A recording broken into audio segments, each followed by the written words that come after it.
Good morning ma'am. Good morning. কালকে না পড়ানো ছিল, কালকে হচ্ছে আমার আছে। ম্যাডাম মুতি যাও। তোদের কি খারাপ ভাষা রে? মুখ দিয়ে কি পেচ্ছাপ বের না? না ম্যাম, আপনার কি মুখ দিয়ে পেচ্ছাপ বের হয়? ম্যামের সাথে কিভাবে যে কথা বলতে হয় সেটাও কি কমন সেন্স নাই? এবার থেকে যদি পেচ্ছাপ পায় বলবি বে চাপ পাইছে। ম্যাম তারা হাগু পাইলে কি বলবো? ম্যাম আমি বলি, বলো। বলবি চাপের বাপ পাইছে। তোরা শুধরাবি না রে, তোদের কি ভাষা? তোদের আর বাইরে যাওয়া হবে না। সুজয় তুই ট্রেনে রচনা বল। এই মুতো গরু রচনা করিস। তোমরা কি বলিস? আরে মুই গরু রচনা করে দিচ্ছ। ওই তাই নাকি? মুই একটা ভালো বুদ্ধি দেন। ম্যাম যেটাই রচনা করে দেবে, গরুর রটে টানি ধরে দেবো। ট্রেন একটা সেই লম্বা গাড়ি। ট্রেনের অনেকগুলো চাকা থাকে, ট্রেনে অনেকগুলো দুবর থাকে, ট্রেনের ভিতরে থাকে সিট। সেই সিটে বসতে গেলে টিকিটের দরকার। আর টিকিট ধরে না থাকে তাহলে টিটি ধরে, টিটি ধরলে 500 টাকা ফাইন। আর ট্রেনের জানলা আছে, জানলা দিয়ে দেখা যায় গাছপালা, নদী, নালা, সেই মাঠ। সেই মাঠে থাকা গরু, গরু একটা জাতি প্রাণী।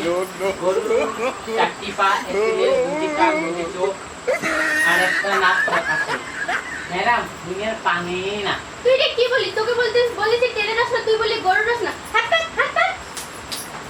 আর বিজয় তুই বল বাবার রচনা। বিজয় এবার তুই বাবার রচনা বল। বাবা আমাদের জাতীয় পশু। বাবার 4টি পা, 2টি কান, 1টি লেজ আছে। দামড়া বাবা দুধ দেয় না, দামড়ি বাবা আমাদের দুধ দেয়। দামড়া বাবা শুধু গোবর দেয়, আর দামড়া বাবার পিছনে গেলে লাথি মারে। ম্যাম মুইও না আর ভাঙেই না, ভুলেই গেছো। তোকে বলতে বললাম বাবার রচনা, তুই বললি গরু রচনা। এটা কোনো বলি? হাত পাত হাত পাত। অজয় তুই এবার প্লেনের রচনা বল। প্লেন হলো অনেক বড়।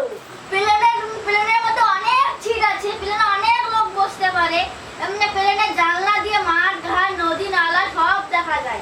মাঠের মধ্যে ছোট্ট ছোট্ট একটু করে গরু দেখা যায়। গরু 4টি পা, 1টি লেজ আর 2টি কান।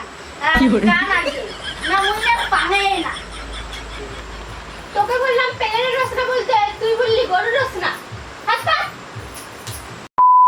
বন্ধুরা আমাদের ভিডিওগুলো যদি ভালো লেগে থাকে তাহলে প্লিজ লাইক, সাবস্ক্রাইব, কমেন্ট করবেন। সাবস্ক্রাইব ও লাইক কমেন্ট করুন। প্লিজ চ্যানেলটা সাবস্ক্রাইব করে দেবেন।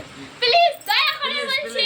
বেশি বেশি করে শেয়ার করবেন, বেশি বেশি করে কমেন্ট করবেন। আর ভিডিওগুলো কেমন লাগে কমেন্টে বলে দেবেন।